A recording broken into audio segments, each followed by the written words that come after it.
le tympan de la cathédrale Saint-Lazare d'Autun.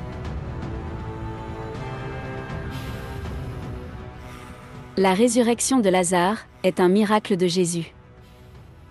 Il sera rapporté uniquement par l'évangile de Saint Jean. Le Christ ramènera ainsi Lazare de Béthanie à la vie. Et ceci, 4 jours après son enterrement.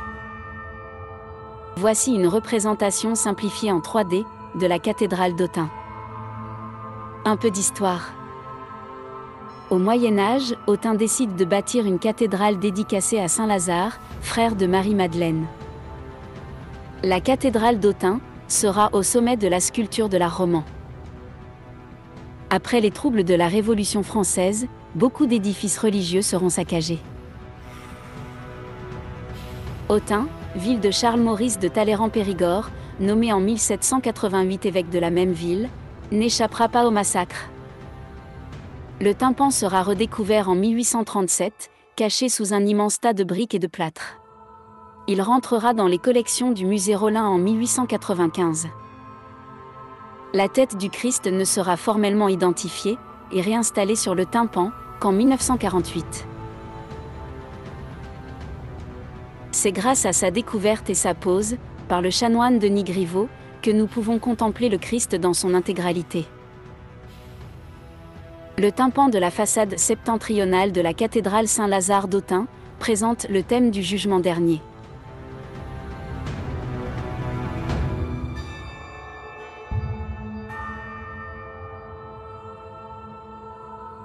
Le Christ est entouré à sa droite des élus accueillis par Saint Pierre. À sa gauche, l'archange Saint Michel, chef de la milice céleste, procède à la pesée des âmes. Sur la mandorle, portée par 4 anges, nous pouvons lire: Seul je dispose toutes choses, seul je couronne le mérite. Ceux que le crime entraîne, je les juge et je les châtie. À chaque extrémité, les anges de l'Apocalypse annoncent le temps du jugement.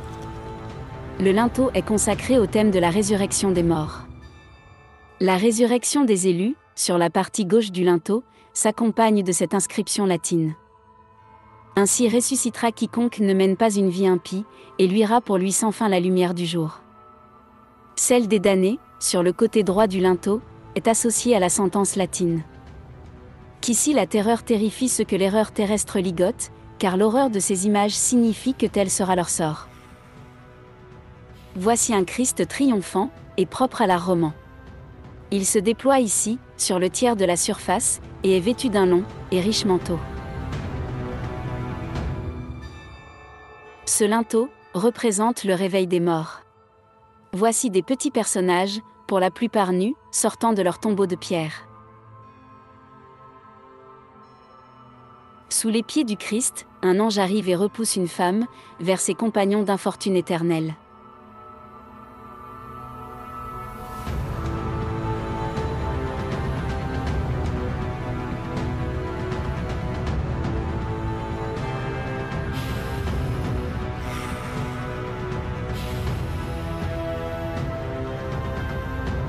Ces personnages iconographiques se lisent comme une bande dessinée moderne.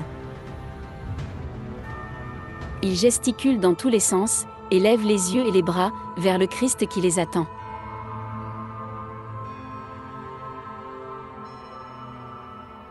Les visages des damnés, ici à droite, sont résignés et les têtes sont basses. Certains tiennent leur tête dans leurs longues mains décharnées. Quelques-uns supplient, mais il est déjà trop tard. Une inscription nous le rappelle.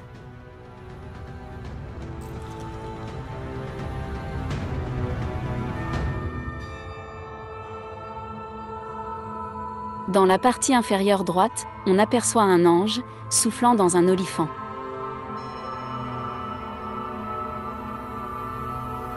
Il accueille les ressuscités, qui vont devoir passer par la pesée des âmes.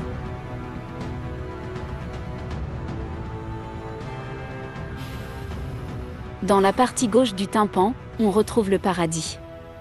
Le lieu où sont accueillis l'âme des élus.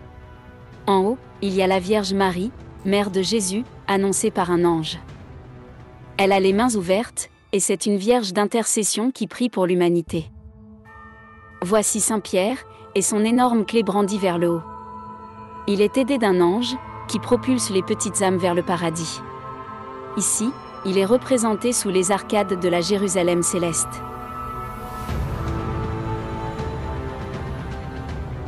À droite du tympan, donc à la gauche du Christ, se trouve l'enfer.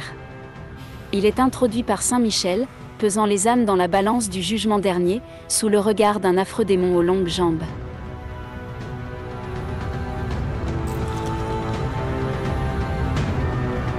Voici, et de manière synthétisée, l'histoire de ce magnifique tympan de l'art roman. Il reste à souligner qu'ici aucune prétention religieuse n'est présentée dans ce modeste doc en images.